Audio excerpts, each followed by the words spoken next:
हजरात, बड़ी खबर आ रही है, ब्रेकिंग न्यूज़। पता नहीं क्या क्या होने वाला है, अल्लाह ही मालिक है। मैंने पहले ही कहा था कि मिडिल ईस्ट के हालात और ख़राब होंगे। खबर यह आ रही है कि लेबनान और सीरिया आपस में भिड़ रहे हैं।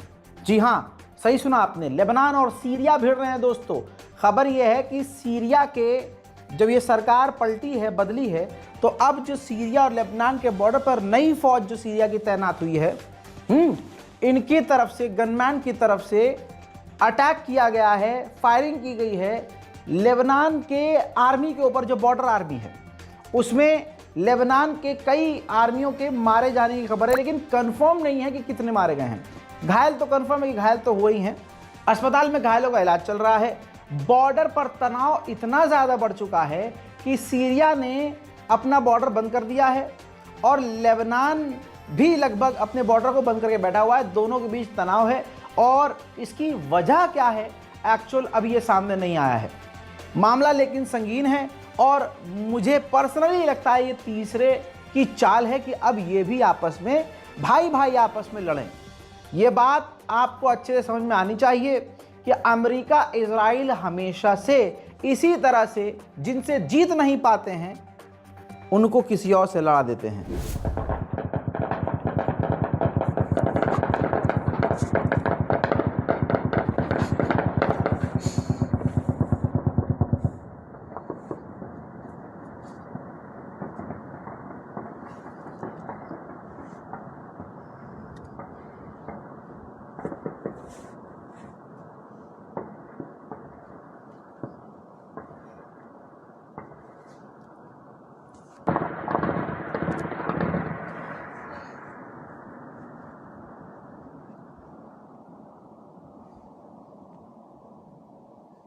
बहरहाल सीरिया से ये उम्मीद नहीं थी कि लेबनान पर अटैक कर देगा और लेबनान पर फायरिंग होगी। सीरिया ने उल्टा अपना बॉर्डर बंद कर दिया है। अब अगली तस्वीर देखिए, जर्मनी की विदेश मंत्री और फ्रांस की विदेश मंत्री दोनों ही जो है एयरक्राफ्ट से सीधा सीरिया पहुंच चुके हैं और बुलेट प्रूफ दोनों ने जैकेट पहनी थी जब वो एयरपोर्ट पर नज़र आए। और इसके बाद उन्होंने सीरियन मिनिस्ट्री से मुलाकात की है जहां उनका स्वागत किया गया है। अब ये तस्वीर देखिए, जर्मनी और फ्रांस के दोनों विदेश मंत्री एक बड़े, क्योंकि आप जानते हैं जर्मनी भी काफ़ी मजबूत देश है और फ्रांस भी काफ़ी मजबूत है, तो फ्रांस और जर्मनी ने भी जब अमेरिका कहेगा तो भाई कबूल करना पड़ेगा। तो बहरहाल सीरिया के भविष्य की हम दुआ करते हैं कि चाहे सरकार किसी की भी हो वहाँ पर शांति आनी चाहिए, लेकिन ऐसे आसार तो नहीं है। ये देखिए, ये जो कुछ भी हो रहा है ग्रुप बना हुआ है, इस चीज़ को समझने में आपको ज़्यादा दिक्कत नहीं होनी चाहिए। अचानक से तमाम वेस्टर्न देश सीरिया को कबूल कर रहे हैं। क्यों? क्योंकि अब सीरिया के अंदर पूरा कब्जा अमेरिका और इजराइल का है। वहाँ के लोगों को शांत करने के लिए कि देखो देखो देखो देखो देखो देखो जो सरकार है वो मुसलमानों की है, तुम्हारा ही बंदा है वो, लेकिन उनको चलाने के लिए अमेरिका इजराइल है। तवज्जो है आपकी? समझ रहे हैं मैं क्या कहना चाह रहा हूँ? यही सच्चाई है। अब अमेरिका इजराइल ने दूसरों को भी समझा दिया, अपने साथियों को, जर्मनी, फ्रांस, ब्रिटेन, इन सबको, तो हाँ बाबा हमारा मामला है सारा, ये तो दिखावे वाला है, जो मेन हम ही हैं, करो इसको अपनी, ये मेन ज़मीन है भाई, यहाँ से इधर भी हमला कर सकते हो, इधर भी कर सकते हो, सारे अरब की चूड़ी टाइट रख सकते हो। तो आप समझ रहे हैं ना मामला क्या है। तो अब इसके बाद जर्मनी के विदेश मंत्री ने असलियत दिखाई और जर्मनी ने रशिया को हड़का दिया है कि भाई आप, वक्त आ गया यहाँ से निकलो, हम पूरी तरह से सीरिया की गवर्नमेंट की पैसों से मदद करेंगे। उधर जो फ्रांस के विदेश मंत्री हैं उन्होंने भी हड़काया, उन्होंने पीकेके और दूसरे संगठनों को हड़काया और कहा कि अब वो दौर ख़त्म हो चुका है कि आप हथियार लेकर घूमो, हम किसी भी आतंकवादी संगठन को सीरिया में बर्दाश्त नहीं करेंगे और हम आपसे यही रिक्वेस्ट करेंगे कि हथियार डाल दीजिए। साथ ही आपने ये नोटिस किया होगा कि अब कोई भी, किसी भी देश का नेता वहाँ आ रहा है और सीरिया पर अपना हक जता रहा है। तवज्जो है? खैर, अब इसके बाद जो है ये दोनों विदेश मंत्री, फ्रांस और जर्मनी की विदेश मंत्री, ये देखिए सीरिया में बशर अल असद की जेल में पहुँचे, जहाँ बशर अल असद जो है अपने खिलाफ जो लोग होते थे उनको इस जेल के अंदर, जिस जेल का नाम सिदनाया जेल है, उसके अंदर कैदी बनाकर रखता था और इसी जेल के अंदर एक्सट्रीम लेवल की यातनाएं, जुल्म और सितम, बर्बरता वो इंसानियत के ख़िलाफ़ करता था और बशर अल असद यहीं इसी जेल के अंदर बूढ़ा हो, जवान हो, बच्चा हो, महिलाएं हो, जो भी उनके खिलाफ हैं उन पर जुल्म किया करता था और 30-30, 40-40 साल लोगों को यहाँ पर उसने जेल में सड़ाया है। उधर फ्रांस ने कहा है, फ्रांस की विदेश मंत्री ने, कि ये जो केमिकल वेपन यहाँ पर, केमिकल हथियार जो सीरिया के अंदर है, हमें उसको तबाह कर देना चाहिए। उधर यूएनएससी हबड़ तबड़ में मीटिंग करने वाला है कि जल्द से जल्द सीरिया को टेररिस्ट लिस्ट से हटा दिया जाए। सीरिया को एक ऐसा देश मान लिया गया था जहां पर सबसे ज़्यादा आतंकी गतिविधि हो रही थी, जिसकी वजह से सीरिया की फंडिंग और सीरिया में इन्वेस्टमेंट और सीरिया की जीडीपी पर सीधा असर पड़ रहा था।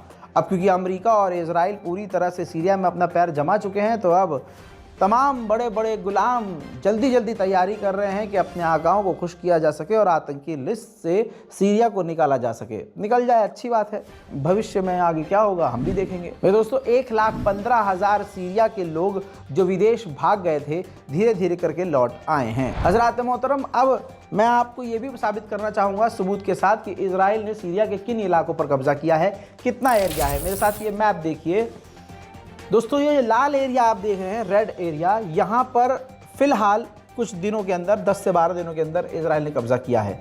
लेकिन इसके ऊपर और नीचे आप जो ग्रे कलर देख रहे हैं, यहाँ पर इजराइल पहले से ही मौजूद है।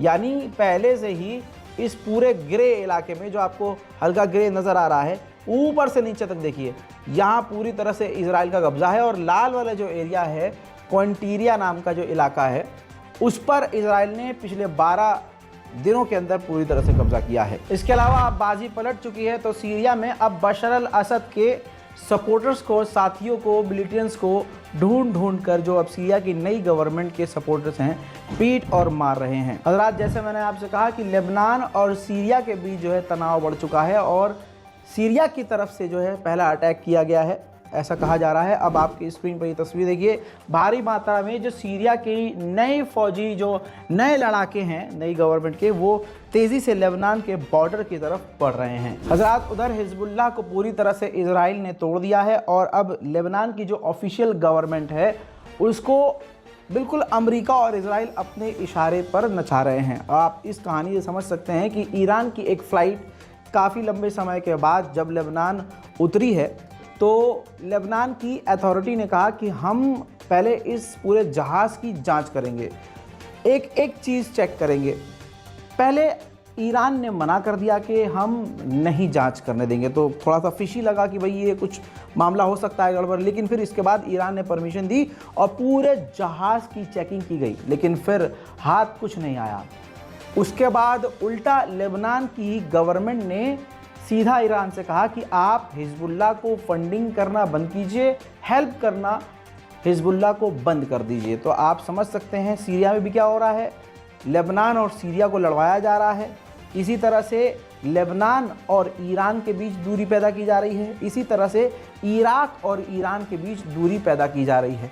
खेल बहुत क्लियर है, अगर थोड़ा सा दिमाग लगाएंगे आप, कि अमेरिका, इजराइल अब शांत किनारे बैठ गए हैं और आपस में ही भाइयों को लड़वा रहे हैं। हम आपस में ही लड़ रहे हैं और यही पूरे मिडिल ईस्ट में हो रहा है और आगे भी यही होगा। अब देखिए, जो हिजबुल्लाह है वो लेबनान की सरकार से ज़्यादा मजबूत था। लेबनान की सरकार को भी लगभग हिजबुल्लाह ही चलाया करता था। तो पहले हिजबुल्लाह को डिसमेंटल कर दिया, कमज़ोर कर दिया, ताकि जो लेबनान की ऑफिशियल मिलिट्री है, ऑफिशियल जो गवर्नमेंट है, उसको अमेरिका और इजराइल अपने हिसाब से चला सकें। अब पूरी तरह से जो लेबनान के लोग हैं वो हिजबुल्लाह के सपोर्टर थे और ईरान के समर्थक थे। अब हिजबुल्लाह ख़त्म, उधर से ईरान का इन्वॉल्वमेंट भी ख़त्म करने की कोशिश की जा रही है, जिसकी वजह से जो ईरानियन सपोर्टर्स लेबनान में लोग थे वो सड़कों पर उतर आए हैं और प्रदर्शन कर रहे हैं। देखिए,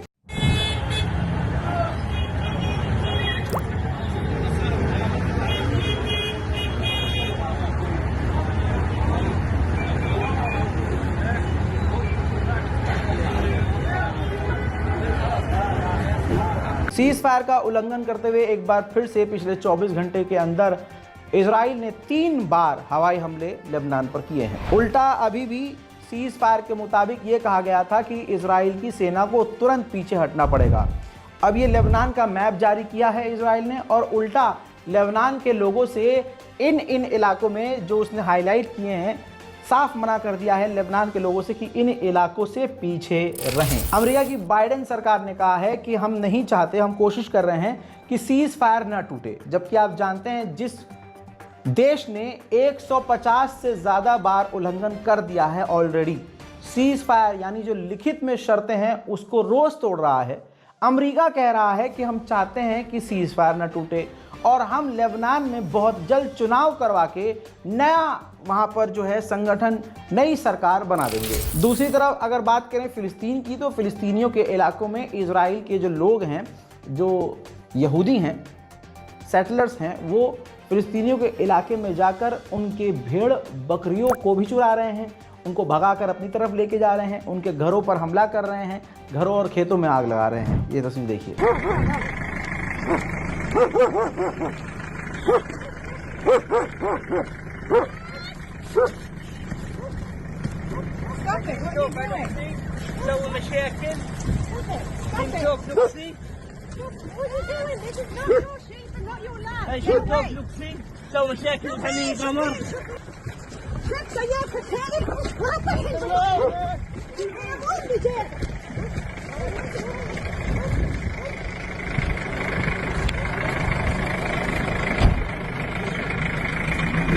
उधर गाजा के अंदर इजराइल के हमले जारी हैं। ये तस्वीर देखिए, अल साबरा गर्ल्स स्कूल के अंदर सेंट्रल गाजा में इजराइल ने बमबारी करके पूरे स्कूल को बर्बाद कर दिया है। वहीं आप जानते हैं हमारी कौम का एक बहुत बड़ा गद्दार है, हमारे जो मुस्लिम कौम का रहनुमा बनने की कोशिश कर रहा था तुर्की, उसके जो राष्ट्रपति रजब तैयब एर्दोगान है, जो एक नंबर का कुर्दोगलू इंसान है, कल मैंने ये रिपोर्ट दिखाई कि सबूत के साथ कि अभी भी इजराइल को तेल दे रहा है तुर्की।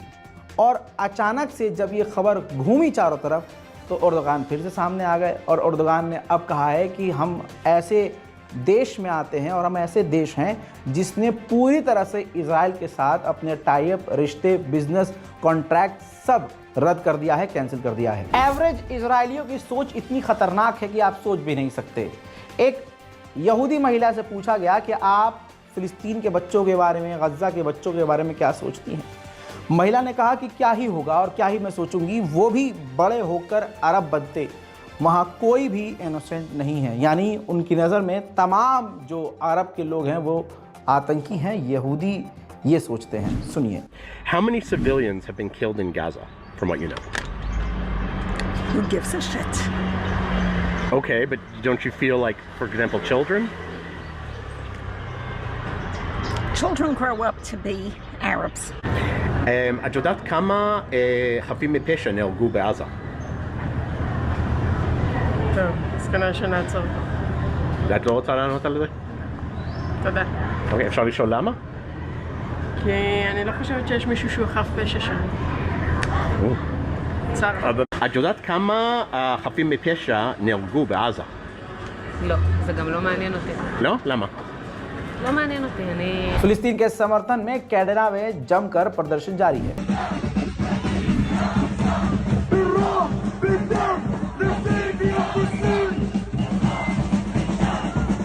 हज़रात मोहतरम, उधर इजराइल ने क्लेम किया है कि हमारा पूरे इतिहास में ये पहली बार ऐसा हुआ है कि हमारी आबादी बढ़कर 10 मिलियन हो चुकी है, जिसमें लगभग 76% मैक्सिमम यहूदी हैं। गाजा के अंदर हमास के हमले में, धमाके में 3 इजराइल के सैनिक हाल में ही घायल हुए हैं। एक बार फिर से नेतन्याहू को जो डर था वो सताता हुआ नेतन्याहू को नज़र आया है। सर्जरी के बाद सर्जरी का बहाना बनाकर नेतन्याहू ने इजराइल की कोर्ट से रिक्वेस्ट की है कि मेरे खिलाफ जो कोर्ट में ट्रायल होने हैं उस पर पॉज किया जाए, थोड़ा सा मुझे रेस्ट दिया जाए और 2 हफ्ते के लिए पोस्टपोन कर दिया जाए। उधर मेरे दोस्तों, गाजा के अंदर जबलिया के इलाके में लगातार इजराइल मकानों को मसम्मार करते हुए, ज़मींदोज़ करते हुए खंडर बना रहा है, ज़मीन को खाली कर रहा है।